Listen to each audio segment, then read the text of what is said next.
Welcome to Upside, where we dig into the real stories that live behind the headlines affecting European venture. Now, today, we have two core themes. One, the big, hairy, scary defense, and the other, are we in an AI bubble?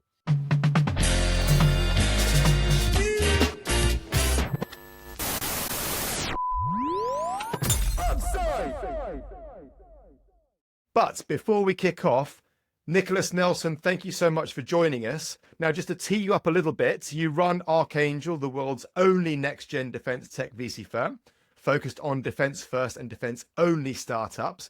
But tell us a bit about you, your background, and how the heck you ended up in defense.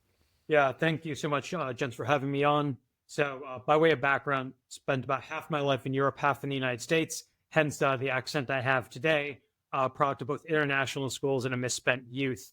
But for me, defense has been my entire career, to be quite blunt.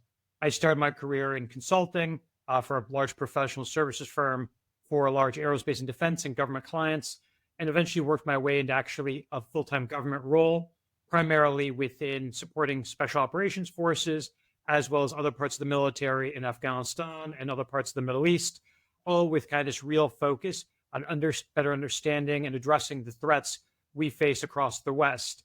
It was towards the end of that I really got hooked on tech, if you will. So at the time, and this is going back to really 2013, 2014, we were seeing this democratization of tech, if you will. So these capabilities that were once just the purview, so like satellite imagery, high altitude drones, that kind of thing, they were once the purview of just large major nation states. So Russia, the United States, China, etc., being democratized down to smaller nation states, as well as other actors, non-state actors, as we call them. So nominally, people hear democratize it, they think that's good, but actually what it has done is increased the whole slew of threat vectors we face. And it was due to that kind of experience in tech and seeing how it was being used that I chose to go back, do an MBA, and pivot really over to the dark side.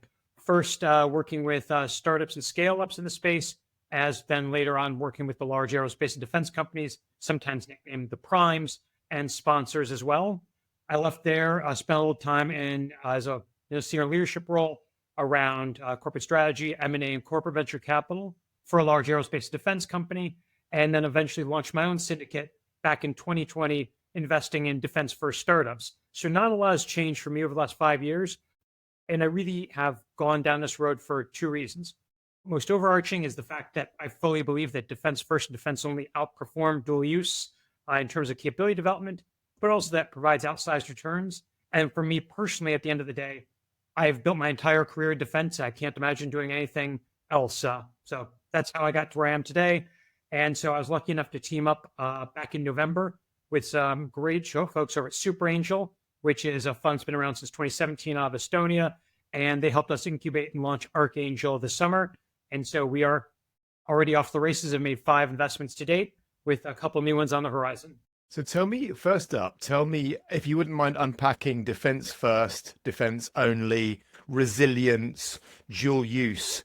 Give us some of the pocket phrases around those terms that make sense for you. Yeah, certainly. So for me, defense at the end of the day, I try to keep it very simple. Is it helping my warfighter be more resilient or more lethal? Or is it making my populace more resilient to threat? And when I say threat, that could be things like information operations, but generally also kinetic.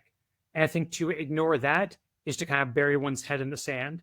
So for us, when we say defense first or defense only, we mean companies or startups or even indeed founders, if it's pre and kind of launch, who their primary customers will be defense. And that's defined as either the government themselves, so large government departments of defense or ministries of defense, or indeed also large aerospace and defense companies that can also be customers.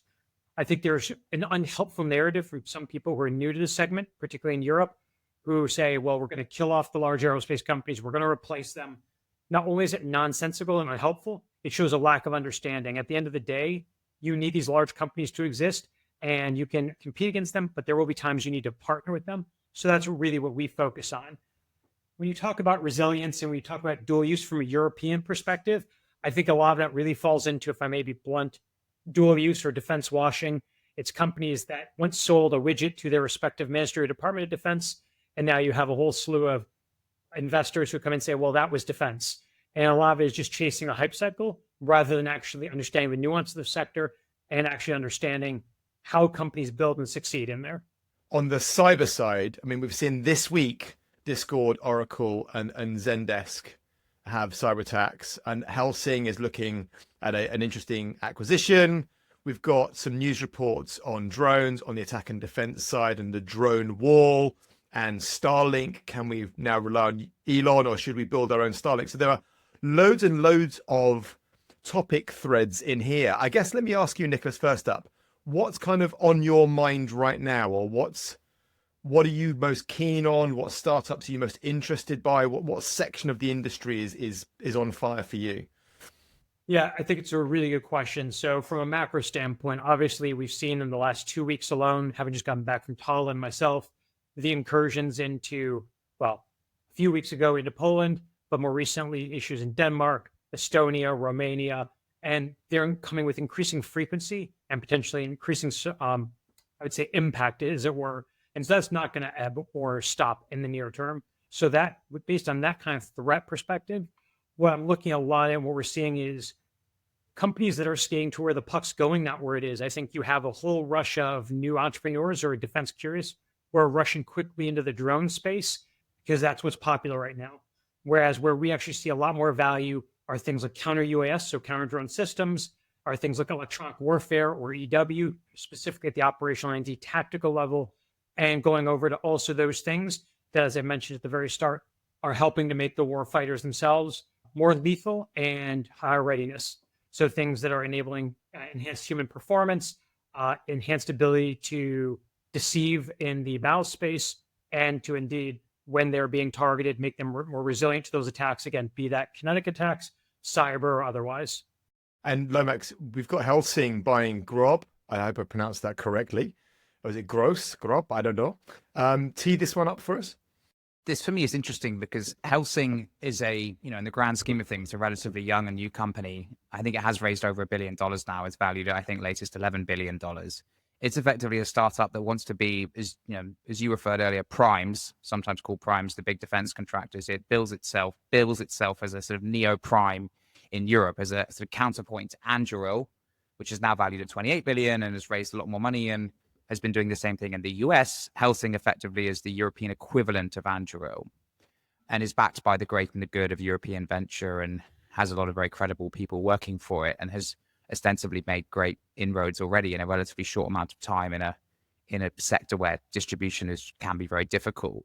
But what you've got that's interesting from this acquisition that happened this week, they bought effectively a sort of aircraft manufacturer of sorts in Germany that was founded in, I think, 1975. 71. So effectively 71. So you've got new startup buying, old economy like manufacturer. So what I'm interested here is like in terms of, I'm sure Helsing's made a number of small acquisitions of, tech teams and a lot of these kind of new drone companies that maybe have something interesting that Helsing will kind of consolidate. That for me is not surprising because that happens a lot in new spaces in venture where one of the kind of emerging winners consolidates the longer tail of smaller, more point solution companies. But what you've got here is a new economy company buying an old economy company. And I'm sure there are other examples of this, but I would love to just to understand more broadly, Helsing is building, but it's also acquiring. What is their sort of strategy from what you know here? Yeah, so I mean, this is kind of a bit of an esoteric issue, but when you look at Helsing, they're effectively following, to a certain extent, Anduril's playbook. I think you made a great comparison there, Lomax, into what Anduril's done in the US. So for those not aware, and I think this is really important to note, when Anduril got started, they, yes, always from the start said they were going to be this new prime. That was their whole goal, 300 million in the bank to start, a good way to start as a startup. With that said, they developed their towers and a platform called the Ghost, which is their helicopter drone. The vast majority of things that Anduril now deploys otherwise are all things they've acquired. So they bolt on companies like, so I'm affiliated with Georgia Tech, for instance, where I still teach a class, and they bought a company that spun out of there back in 2009 called Area I. That's their loitering munition, also somewhat colloquially referred to as a kamikaze drone. Their Ghost Shark, which is one of their biggest value for revenue units, was a company called DiveLD that came from, which spun out of MIT. Their rocket motors came out of a company called Adranos, which spun out of Purdue. So what they were doing was buying, not revenue, but they were buying early tech, with the exception of Area I, that had, hey, we can help you scale further, but because we have this marketing engine because we have this distribution engine, we can actually short circuit your path to revenue and get you on contract faster. And meaning that while these are still high priced acquisitions nominally, we're able to get you to the field faster. So we're uniquely able to, pardon the use of the word synergy, but we have the synergies to be able to get you better to market and kind of your development timeline. Helsing has kind of copied that to a certain extent, but they've gone about kind of a different way. And from inception, when Helsing raised their first 102 million euros, they've been acquiring, and I'm going to butcher this, so pardon my German advance, Mittelstand companies, what we refer to as small and medium-sized businesses in the UK, mom and pop businesses if you're in the US. They have already existed for quite a while, decades, in case even longer, and to buy revenue at the start rather than buying R&D. So whereas Anduril was buying mid-grade, what we call TRL or technology readiness solutions, that they were going to help mature and give them more money to speed up, but then handle distribution, marketing, et cetera, under this big and great, if you will, Anduril umbrella. Helsing has kind of been buying revenue during this pathway in order to get revenue and actually get customer access, because they never had the customer access in the first place, like Anduril did by virtue of them having built and sold the towers and built and sold GhostX, or Ghost, which became GhostX. Helsing, also recently acquired an Australian company a few days ago called Blue Ocean. They've had a whole slew of these, but the difference tends to be the vast majority of their acquisitions were indeed for revenue in existing finished products, whereas Anduril was acquiring really just early stage R&D teams. I think to your point, Lomax, they were going after almost acqui-hires with a really good promising tech, whereas Helsing very much was going for finished tech, but just wanted actually their access to customers and buying revenue, almost more akin to a private equity roll-up. Yeah, Helsing, that's very much exactly what came to mind. Is Helsing is that's a private equity model, and what we're used to in, pure software or tech bio or whatever is you see the winning company consolidates the longer tail of tech companies that struggle either to raise money, get distribution, and you sort of, it's tech exits. This is actually, a new company buying a 50-year-old company. That's very rare in the kind of broader like tech field sphere of technology investing, right? So it's interesting.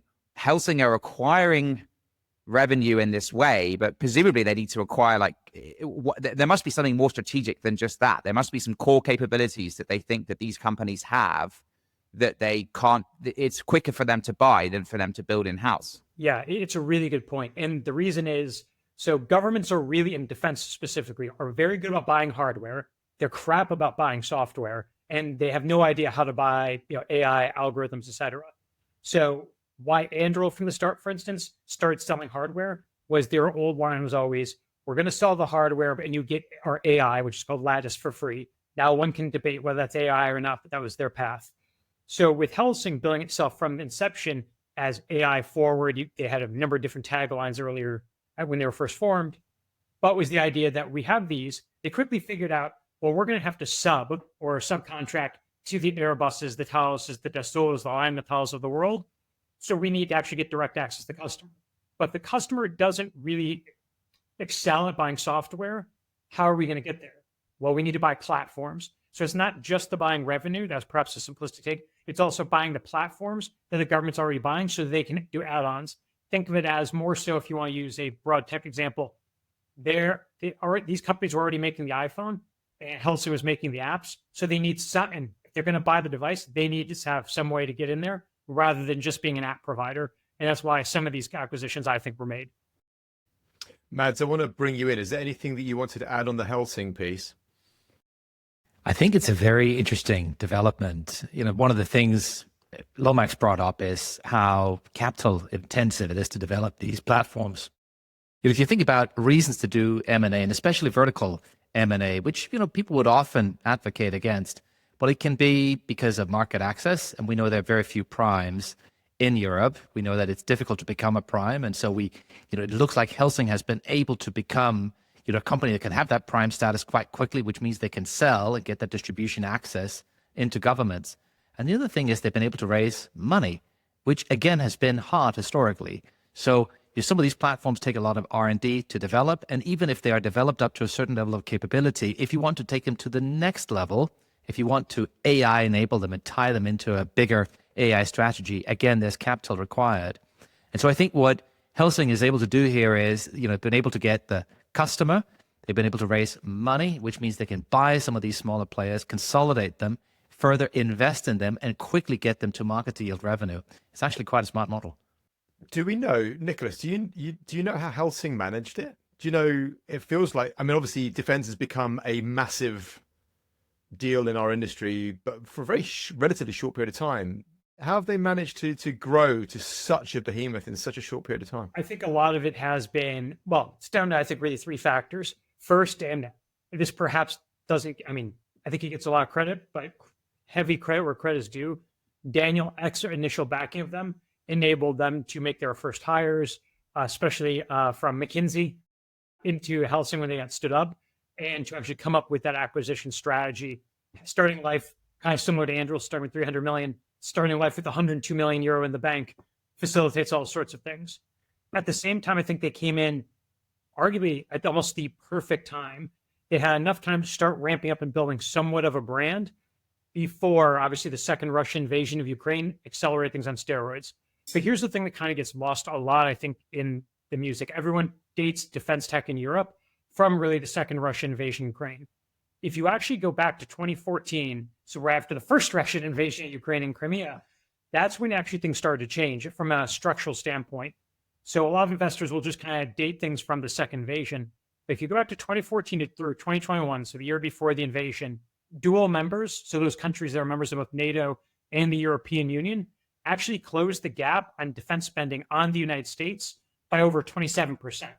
Now, don't get me wrong, that gap is still quite huge, but it was already closing. So this is part of a longer institutional trend that Helsing are coming in, not at the start of the hype when it was desperate, but actually in time to actually have built out a couple of years of capabilities of teams, et cetera, to actually enable them to be in the right market position and have that real first mover advantage.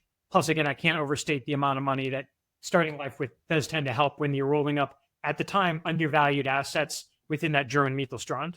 Yeah, and also it reminds me, I was in Ukraine maybe 6 months ago, and people would come up to you and they would talk about, I was there delivering supplies, and they would talk about the war, and I would say, oh yeah, since the Russian invasion. Then no, we have been at war since 2014, since Crimea. So there's like our mindset of Russia, Ukraine, and then there's the local mindset, which is many years beforehand. So Lomax, sorry, I interrupted you. To what extent then is Helsing a roll-up story versus a build critical technology story? Because I mean, the narrative very much is the latter.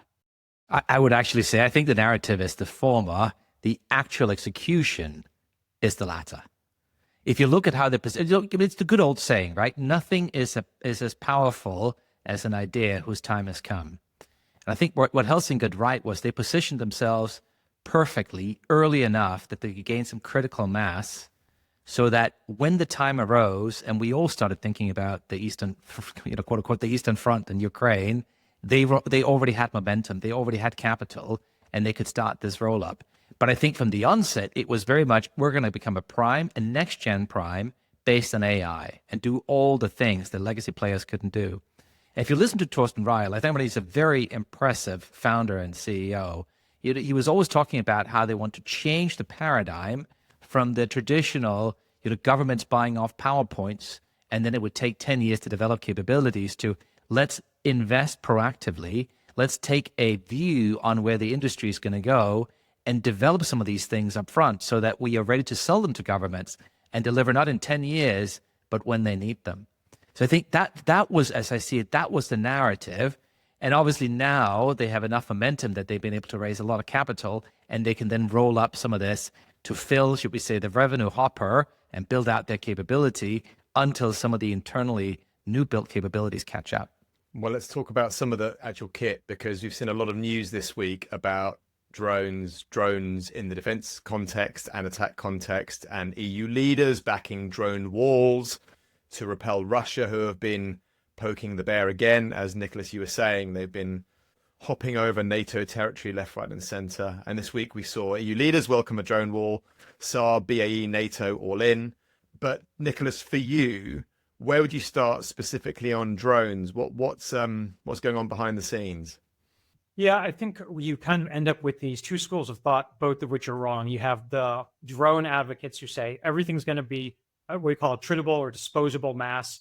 That's all that's going to be important. It's going to be just swarms and swarms of drones. And then you have the other extreme, which is, hey, this is the fight with Russia and the West, if it does happen, or NATO, is going to look very different. And we're still going to be dependent on multi-mission bespoke assets. So your 5th, 6th gen fighters, your main battle tanks, etc. The truth, I think, is somewhere in the middle. First, I think we need to take the right lessons from Ukraine, not all of the lessons, because they had some institutional advantages, but some of their advantages also in the longer run will become weaknesses. And so there is taking the right lessons out of that, which is going to be important. So while a drone wall does have a lot of attractiveness in terms of basically what I would call a blunting layer, so any kind of incursion made by a Russian main force, be it drones or a more conventional military, having that drone layer can blunt that advance, either slow it down or stop it. But at the end of the day, you still need to pair that up with strategic capabilities that can hold territory and indeed repel a full-on invasion, because that's what we're looking at. And I think when we're sitting here in Western Europe, I think everyone on this call is either in the UK or Portugal, or what good distance from the border. When I'm back and forth to Tallinn, where our fund is based out of quite regularly, half our team is based there. And it's not a matter of if the Russians are going to come over the border, it's when. And I think you'll see that mindset replicate across the Baltics. I see it in Finland, Poland. And so for them, they need, yes, to answer the mail right now, which is what the drone wall really is looking at doing, a lot of disposable or treatable mass there. But at the same time, if you look what Poland's investing in, if you look what Finland's investing in, it is a lot of conventional capabilities that are going to better enable them to hold territory as well and blunt that attack. So it's not either or, but I think the drone wall is one answer, but it's not the whole answer, if that makes sense. What other tech are we not hearing about in the press? EW, electronic warfare, full stop. It is something that since the end of the Cold War, the West, so all across NATO, you even look at, say, the US Marine Corps divested their entire electronic warfare groupings at the end of the Cold War. Russia never has done that. China has developed their own indigenous capabilities extremely well. And now we're having to reconstitute that because we see how critical that is in the battle space with Russia and Ukraine. And right now, a lot of our systems are things that literally date with minor modifications from the 80s and early 90s.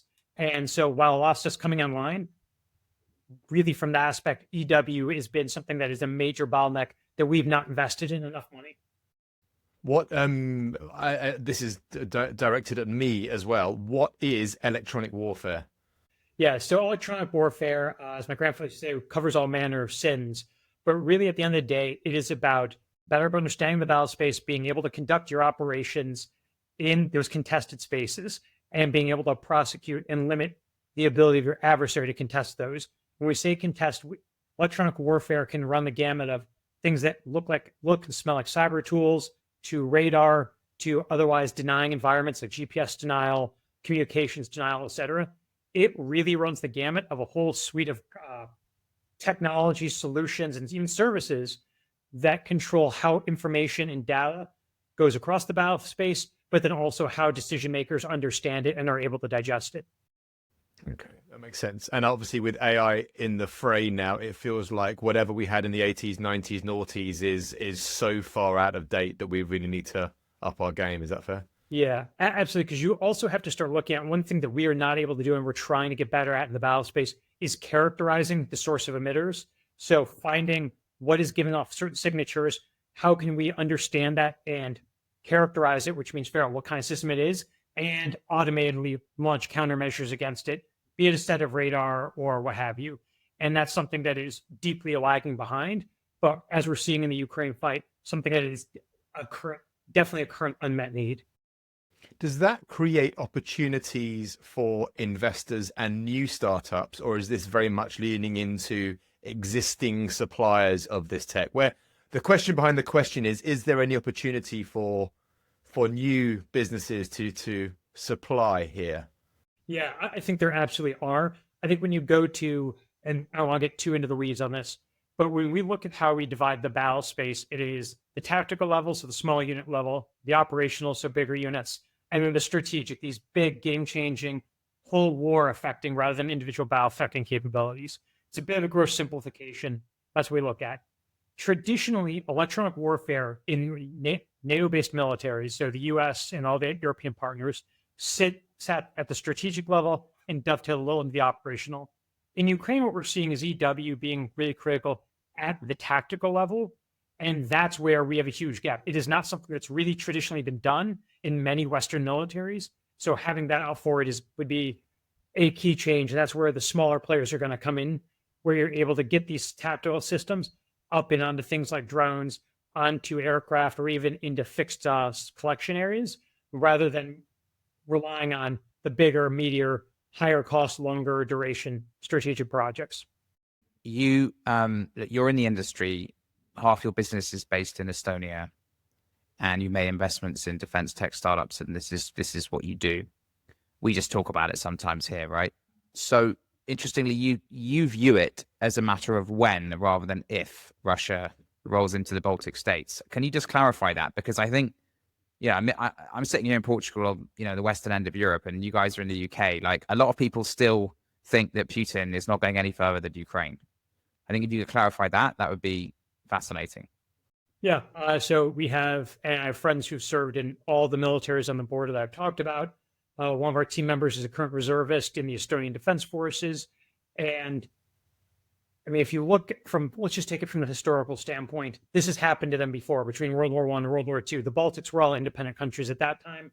Obviously, with the rise of Soviet Russia, they were invaded and taken back. So from a historical perspective, there is that memory throughout their history, even predating that they have been a source of constant conflict or have been invaded. The second piece of this is they have faced incursions. You go back to 2007, 2008, the Russians were stirring up issues with we call them low green men, the first Ukraine invasion, where, hey, these totally normal partisans rising up to defend the rights of the Russian minority in Ukraine. They already were seeing agitation like that in the Russian minorities in all the Baltic countries. At the same time, you saw the massive cyber attacks back in 2007, 8, even going into 9, that effectively shut down all the critical infrastructure in Estonia, the financial sector, et cetera. That's why they ended up making the Tiger Leap in the first place, which was their big move to digitization. So they've lived this before, and there is a strong view that Russia is going to come through.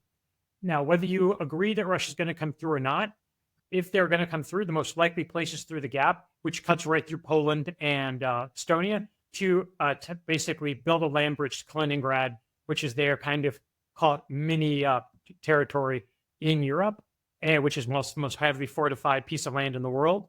And so that's what they viewed as, from just a logical standpoint, a historical standpoint, and sitting there today. I mean, if you look at the drone incursions they've had, the fighting aircraft that went into Estonian aerospace, I have to agree that unless something vastly changes in the Ukraine war in terms of the tide really turning against Russia, then most likely they're going to keep looking abroad.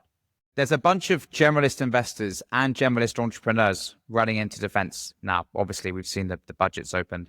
What are the 3 biggest mistakes or misassumptions or wrong assumptions that people are making about building venture-backed startups in defense? Yeah, it's a really good question because it's not a single thing each time. So on the entrepreneur side, I think a lot of them will come in believing, and I hate to kill a golden goose here, but the best tech doesn't always win, much like other industries, but especially in defense. There's a whole reason why Lockheed Martin has hundreds of lobbyists over the river based in Virginia outside DC. It's to help them lobby for other programs and shape them before they come in. And this is all companies, not just Lockheed. All the big companies do this. And then once they've made those sales, keep those programs sold. I think Lomax, you touched on, and at Madsud as well, those 10 to 15-year development cycles. Well, during that, as you change governments, maybe they want to get rid of this fighter program you won or this bomber program you won. So it's keeping that sold. So that's really a key characteristic that you have to, whether you like it or not, it's not the best tech that wins. You also have to be engaged with government. So whether that's yourself, which I would never recommend startups do, or through good government relations firms, at some point you're going to have to deal with that. The second piece is, especially as entrepreneurs, but also I do believe that early stage investors, I think as you get later stages, the less this matters, but still it can be helpful. You do need to have, I think, a background in defense to succeed. Now, whether that's coming out of the military, whether it's coming out of the intelligence services, civil service, or even just having been an engineer at a big aerospace and defense company. All of that is helpful to understand the rather Byzantine nomenclature that's used, to have credibility in the market, particularly as a founder. I think when we look at what happened in the US sector, there were a lot of companies that came in and, we're from Silicon Valley, we know better. And, basically the road back is littered with their corpses. So to use kind of a grim expression of those companies that failed or took massive down runs and got fired for pennies on the dollar because they thought they knew better. At the end of the day, you are still dealing with massive bureaucracies that have tough rules. And if you don't know how to navigate that and play ball the right way, whether you think it's fair or not, you won't succeed. Similarly, on the investor side, and again, I think this varies stage to stage or knowing what you know and knowing what you don't know. But we do kind of have an analogy for this in the United States. So the United States has been doing defense tech a lot longer. If you look at modern defense tech, you squint, you say 2014, 2015. I think we can all roughly agree to that. And based on that, we now have 36 different funds who either wholly or predominantly do defense or U.S. dual use. We talked about definitions at the start. U.S. dual use could be 95% defense, 5% commercial, or the inverse. So it's not one or the other. It's a sliding scale. Of those 36 funds, some are on their third, fourth, even fifth vintage. The one thing and the only thing the top quartile of that have in common is one of their GPs, or in the case of solos, their solo GP came from either the intelligence community, so being an intel analyst, etc., or came from the U.S. Special Operations community. So what that tells you is, that's not maybe completely transitive to the the European market, but it does tell you experience and network matters at the early stage. So I do think that's really critical for folks to understand. And if you're coming into this as a generalist investor, then you're going to really have to work, I think, to understand that and to build credibility in there. I don't think it's impossible. I think there's some great funds out there who've kind of gotten into that and said, hey, now we do need somebody in there. Take, for instance, Project A Ventures out of Berlin, who we've co-invested with quite a bit. They have two great partners there. One who really has been a longtime tech investor and understands a lot of the drivers there. And the other, yes, has been a tech investor, but also is a serving reservist and had previously been in the military. And I think that's what really works when you have someone with a good track record who tries to understand the sector, but can also be balanced out by someone who really knows it and is still hands-on. Sorry, a bit of a diatribe there, but I do think at the end of the day, TLDR is experience matters, and having hands-on experience as a warfighter, supporting the warfighter, or really in-depth in the industry is critical. Okay, final question. No, that's very interesting. Is if you're selling directly to governments, off the top of my head, there's probably in defense 24, 25 customers, and a lot of those have joint procurement programs. So if you actually aggregate them, you're probably only selling to about 3 or 4 people, right? So my question is, how the hell should you think about that? We're used to backing entrepreneurs who have, thousands, millions of potential customers. How do you think about that? Yeah, so I think it's a bit of a misnomer, but it's a really good question, one I've been asked quite a bit. Because when you look at it, at the end of the day, let's just use innovation as an example. There are, for instance, in the U.S. Department of Defense, over 80 different innovation organizations. Yeah, but about a dozen of them actually have budget and the authority to say yes. Similarly, you have a handful in the UK, you have a number in France, you have multiple ones even in the Baltic countries. So while, yes, defense is a monolith, so the Ministry of Defense here in the UK, or the Department of Defense in the United States, or even the Estonian Ministry of Defense, they look like a monolith, but really, especially in the larger countries, even medium-sized like Poland, there still are a bunch of different buyers because you have the main service, so the main department, which can buy, depending on the nature of it and their authorities, certain pieces of kit, certain tools. Then you have the services, so your air forces, your navies, your armies, they don't buy together. They all buy their own things, and in some cases have competing programs. And at the same time, that you also have subunits, depending on the nature of your solution, which also up into certain dollar, euro, or pound amounts can do their own procurement. So yes, you're selling to government as a single customer, but there's so many different buyers in that who all have different processes, which make it difficult, but also still the authority. So if you're an early stage company, there's still dozens of buyers across an individual ministry or Department of Defense. Okay. Now, that's you a great point. scale, that starts getting narrowing down to your point. So you are right. Yeah. That does winnow down, but for early stages, there are a lot. I wanted to just extend that to anything that's changed recently in procurement.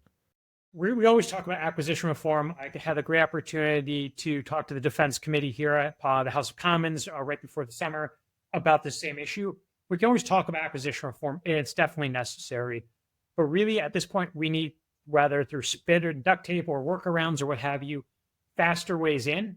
And you are seeing things at the lower levels enabling that.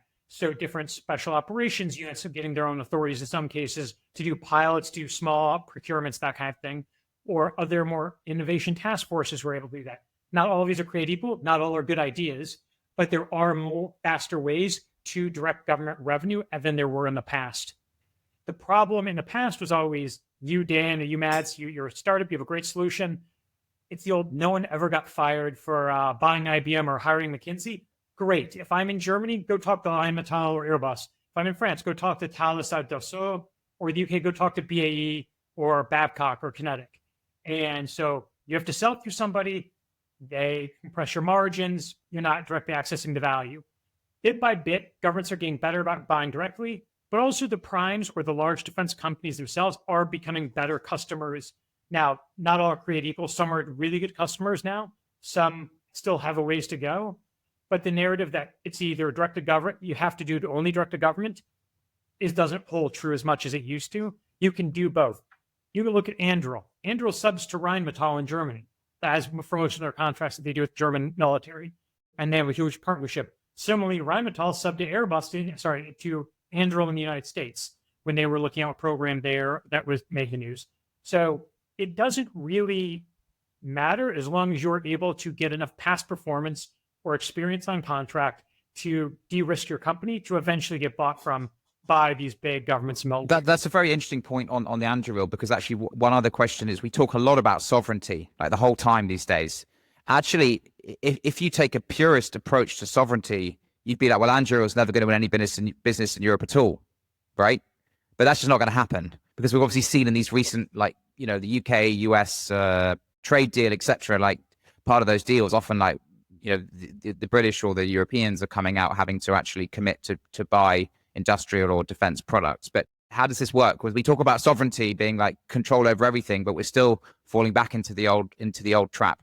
Or is that not mutually exclusive? I don't think it's mutually exclusive. So to your point, Lomax, you're dead on. I mean, as part of the recent agreement here in the UK, Palantir got 1.5 billion as part of that. And you saw Anduril obviously is having a lot of traction here. In fact, they just bought a company that was based out of Ireland. It was doing hardened systems.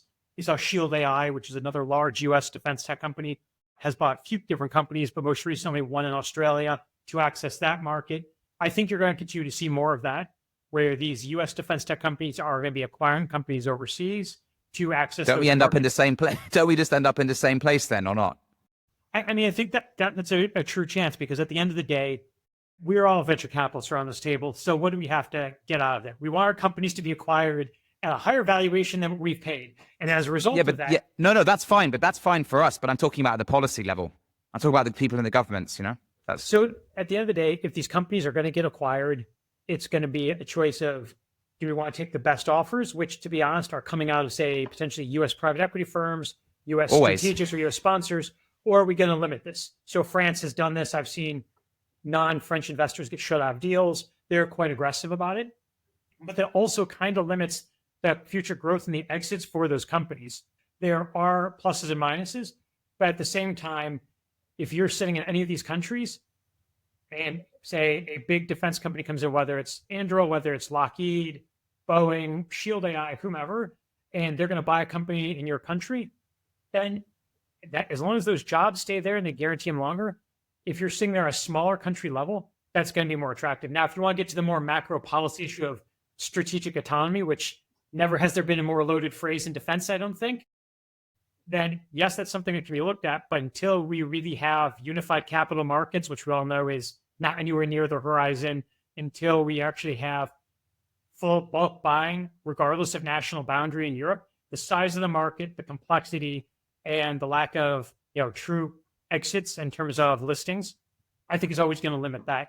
So until something like that changes, you're not going to see it. And in fact, I even look at the PE market here. There are US funds who've made a lot of money doing roll-ups, or be it traditional roll-ups, or what I call heritage plus innovation, combining venture-backed defense startups with traditional businesses. I've started here to talk to a lot more of them now. We're looking at Europe going, well, the US is a knife fight, but Europe hasn't had this yet. And we get out there, then you talk to a lot of the European private equity funds who are still keeping defense, in a lot of cases, at arm's length. the news stories of the week, and we've heard this many times before, is that we can't depend on Elon. We've got to build a version of Starlink in Europe, and we've spoken before about what are the practicalities, what's the reality of delivering such a system. It's got such a jump. But maybe Lomax, maybe you can give us a bit of a tee up, and then Mads, I'm going to lean on you for some direction with this. Well, I think the tee up is that Elon has built, the greatest and biggest constellation that exists in the world, up to 8,000 satellites now in low Earth orbit. He has first mover advantage. He has, vertical integration, as in he has his own rockets going up every 2-3 days, which can deliver hundreds of satellites into orbit. So he has a massive first mover advantage here. If you're looking at it with a sovereignty lens, especially as we talked about here, if you think, we used to talk about he who controls the seas is master of the world, whatever. Now it seems to be, migrated more to space. He or she who controls space. Europe is now trying to build its critical sovereignty here. It has the IRIS² project. Eutelsat, the kind of conglomerate is also building out this capability. But for context, I think by 2027, Starlink will have 12,000 satellites in orbit, and we won't even have started really operating until 2030 in Europe. But things are happening, but they are slower. And so we're behind. So what do we do? I think we are witnessing the symptom of one of the great challenges we have right now. So, we've talked about a drone wall for the quote unquote Eastern Front. It's been announced, but there are no detailed plans around the cost and the practicalities. We're talking about IRIS². It probably won't deliver much until 2030. And by then it won't even be a completely built out system anyway.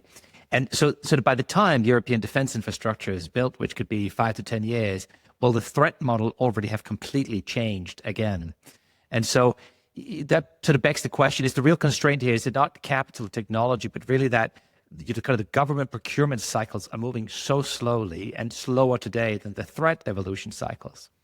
We've sort of got, on one hand, we've got the Chinese model, which is very strategic, very long, long vision, plans about strategic industries and strategic investments, and they're taking a view. Then you've got the US model, which is extremely dynamic, often not very strategic, but very quick at reacting and getting stuff done, mobilizing trillions in capital and go when stuff needs to happen. And in Europe, we seem to be caught between the two. We're not very strategic. We're not very decisive. And so we have this multi-layered democratic structure where many decisions should be taken at a European level because the threat and the challenge is continental sized, but there's not enough power and autonomy there, not enough financial capability. The countries individually are too small to make a real dent in some of these challenges, potentially could make the decision, but they have all their political idiosyncrasies. We're seeing what's happening in, just as Germany is now finally waking up, France is, seemingly totally ungovernable and can't even, have a government for more than what seems like a few weeks. So we've got our work cut out here, and it sort of begs the question, do we have the right model to address the challenges we face as a continent? If we talk about the tradition of Europe and the Franco-German axis in terms of what's been driving things forward, I think Mads made a great point around that, which is, well, right now we look at always kind of skating to where the puck has been rather than where it's going. To use the earlier example I used, you look at, hey, everyone's too dependent on the US for fighters, so we're going to have this new program. Well, actually, there's going to be one, which is the Brits, the Italians, and the Swedish, Tempest, and then we're going to do this other one, FCAS, it's the French and the Germans. Now, that actually literally is in the process of falling apart itself, where the French don't want to work with the Germans are now trying to find a replacement for the French. And meanwhile, the programs they're both working on will be barely better than the F-35, which has already been released, and then its replacement is already being worked on in the US.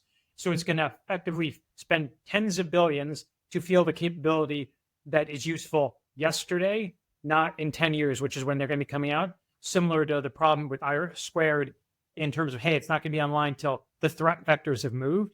And that's the biggest challenge. I think too often Europe just tries to replicate the advantages of the technologies it sees and saying, well, that's working, we should go build our own version of that, rather than, and again, there was a lot of reasons why, but stepping back and saying, okay, should we just buy, be it the F-35, be it Starlink, and with all the details there, But what's actually does no one have that we actually should get out forward on? That's a lot easier said than done. But right now it's just extremely reactive, but also encumbered, as Mads rightly point out, by these multi-layered institutions, pseudo-democratic or not, that limit the ability to actually move decisively and make any big bets, if you will. On the macro piece, we're obviously talking about how things used to be. And this kind of leans into the question I just asked you, Nicholas, around procurement. But it feels like there's an energy and a drive and a desire to move faster, do things harder, better, smarter, whatever. So how much of that's going to be reality, do you think? Or are we still going to be stuck in, I get that it's fragmented. And I remember seeing Mario Draghi talking about, and I forgot what the terminology is, Mads, you'll remind me, when countries and large orgs cross-border can buy together. And it doesn't matter, the principle still stands. It's the ability for any of the broken 27 to be able to very simply and easily buy together. So I'm wondering, what are we talking about that is old dynamic, and where do we need to actually look at the new signals and what's really going to be happening from this point forwards? So this is why I'm so bullish on what we call the JEF countries, or the Joint Expeditionary Force, the Nordics, the Baltics, and to include the UK as well. But is because there is a big push within, granted they're all smaller countries, within different Baltic groups and Nordic groups to do bulk buying, to ensure interoperability, to go to market together effectively for these new systems. I think a lot of that comes to that proximity to the threat we talked about earlier, whereas you still have at no more probably opportune time this big defensive push, yet at the same time France and Germany still are falling apart right now trying to get the fighter done. When you think of any time that they should be able to collaborate more closely, then it's a bit of a challenge right now to see that they still can't kind of get that right. Nicholas, I know you've got to run now. Yes, indeed. And my camera sees it playing. Thank you very much. That was really super interesting. Thank you so much for the time. I really, really appreciate it. Thank you. No, Thanks for joining, Nick. Great to meet you. Take care. Take care. Bye. Take care. Right, let's move away from defense. Let's talk AI bubble. Loads of stories this week. It's a kind of a tale of two halves. On one side, we've got Jamie Dimon, Bank of England, IMF, all jumping on this. There is an AI bubble bandwagon.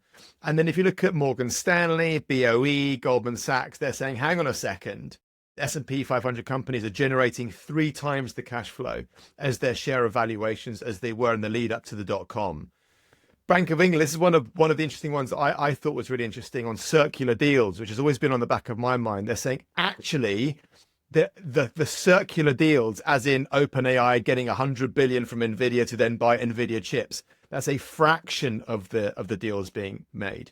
And Goldman Sachs, AI players are largely using their own massive cash piles to finance AI infrastructure rather than debt, which again happened in the .com. So on one hand, massive bubble, all panic stations, everybody worry. And on the other, hang on a second, serious fundamentals going on here. And to use Bezos's terminology, this is an industrial bubble. There's loads of good stuff that's going to be left behind the scenes, even if there is a correction. Mads, do you want to kick this one off? Yeah, look, I think I'm on record for saying that both can be true, right? We can be in a bubble and there can also be incredible investment opportunities at the same time. Now, clearly, this is different from 2000.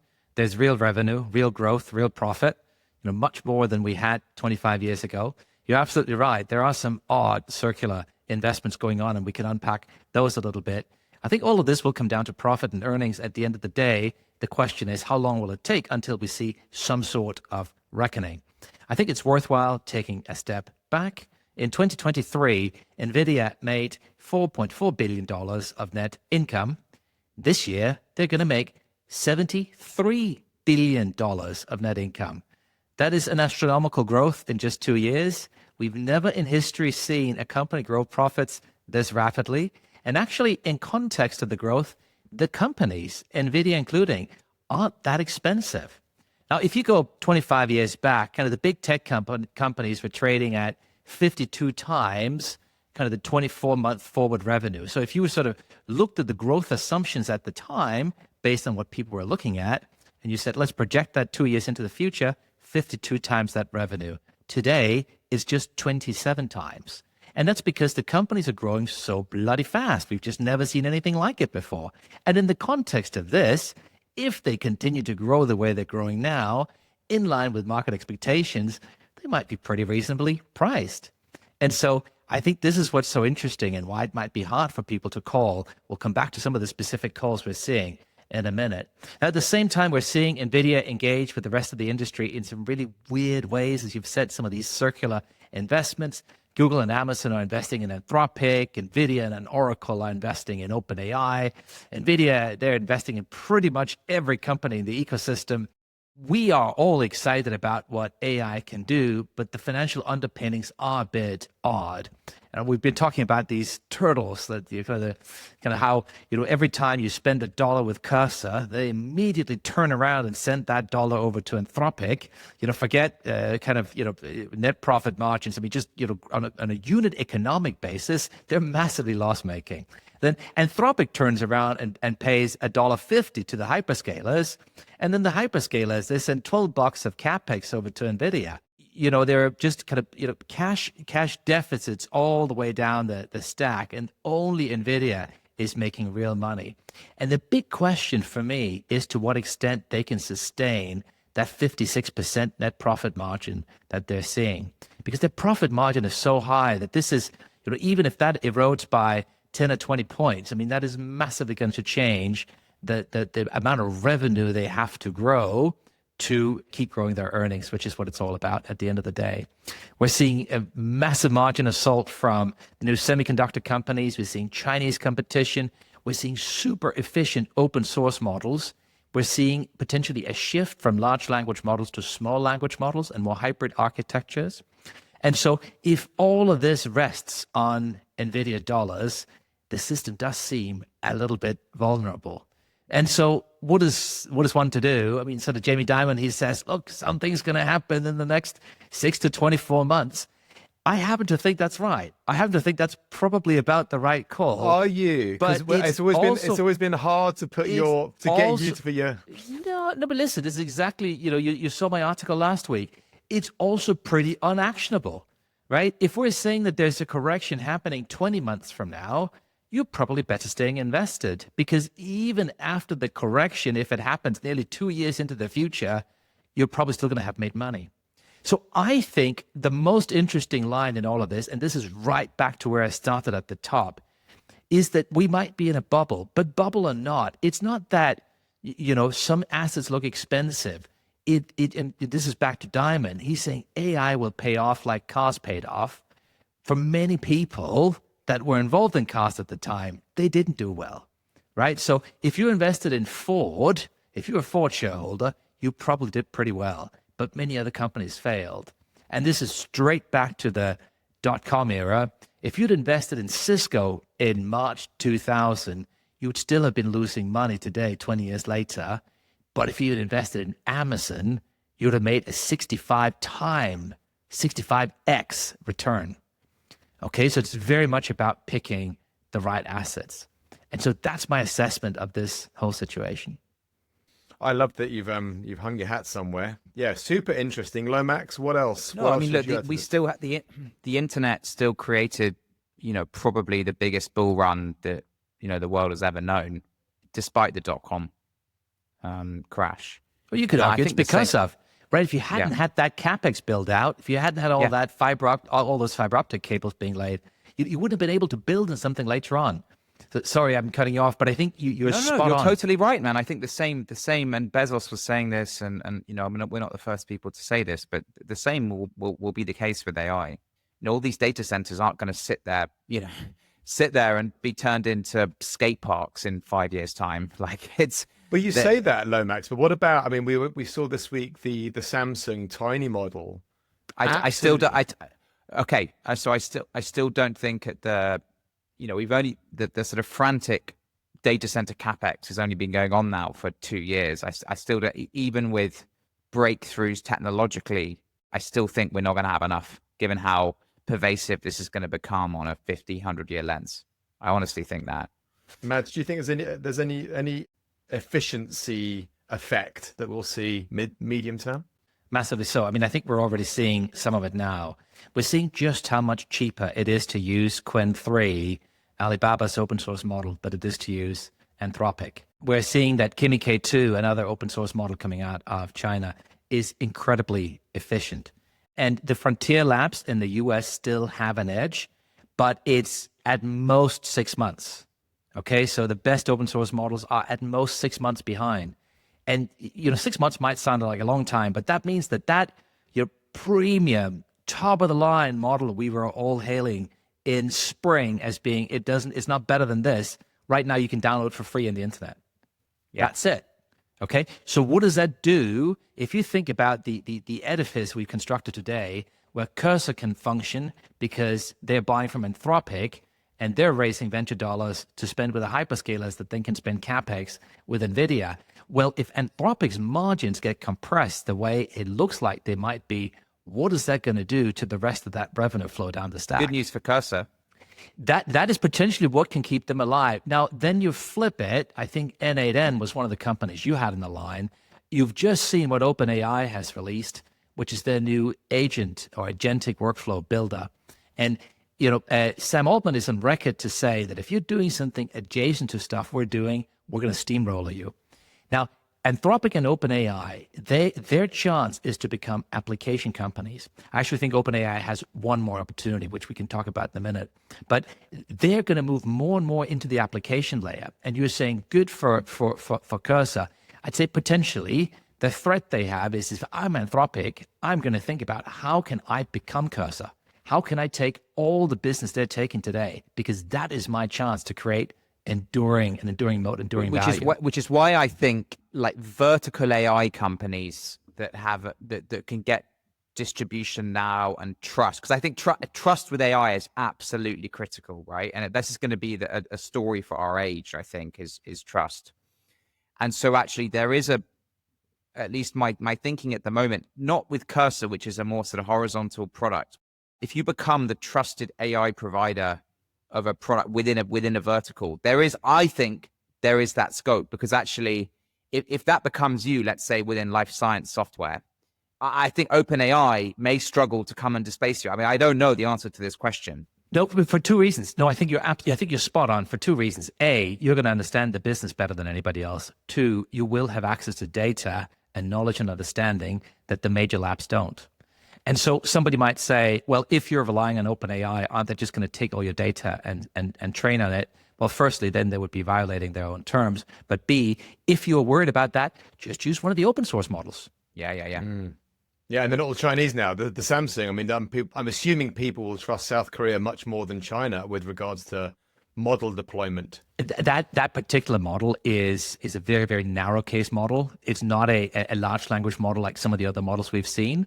But I think you're absolutely right. And I think, when you look at how good the open source models have become and their capability, I'm still a huge Anthropic user. I use Claude Code every day. But if you look at open code, if you look at some of the alternatives that you just spin up and put an open source model behind, you don't have to pay kind of the massive token cost to the frontier labs.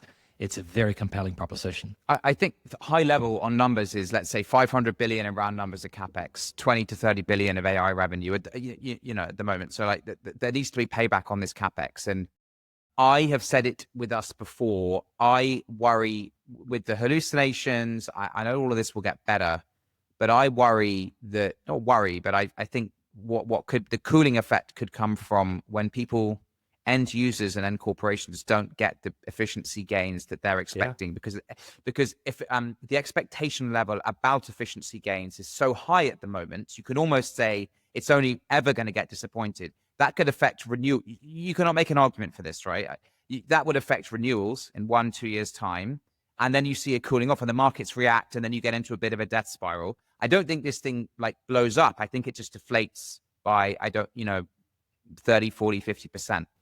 And that's the challenge. And then you compound that with pricing pressures on NVIDIA, any erosion in their margin, and you're going to see a correction. NVIDIA is not going to go away, but it might become a $2 or $3 trillion company instead of a $6 or $7 trillion company. So are we looking at are we in correction territory or bubble burst territory? If you were to put your hat in the hook. No, sometimes it goes through the phases, right? You take a dip first and then you recover. But I think, again, back to the 6 to 12 months, I think that's 24 months. I think that's broadly right. I don't think we are at the peak right now. As Jamie Dimon says, these things, and Warren Buffett and everyone, these things are impossible. The timing is impossible to call. Well, Buffett's just the cash king now. He's got what, 340 billion in cash sat on his belly. It's like he doesn't care. He's out, baby. He's sold. But the point, these things are impossible. Basically, you can't time the market. But I think we all know this is coming at some point. But as Matt said, you could probably still make money if you non-investment advice. Yes, this isn't. Let's end there. This is not investment advice, my darlings. Sure. All right. Well, lovely, gentlemen. Thank you for your insights and your brains, and we'll catch you all next week. Such a pleasure. Goodbye. See you soon. Bye.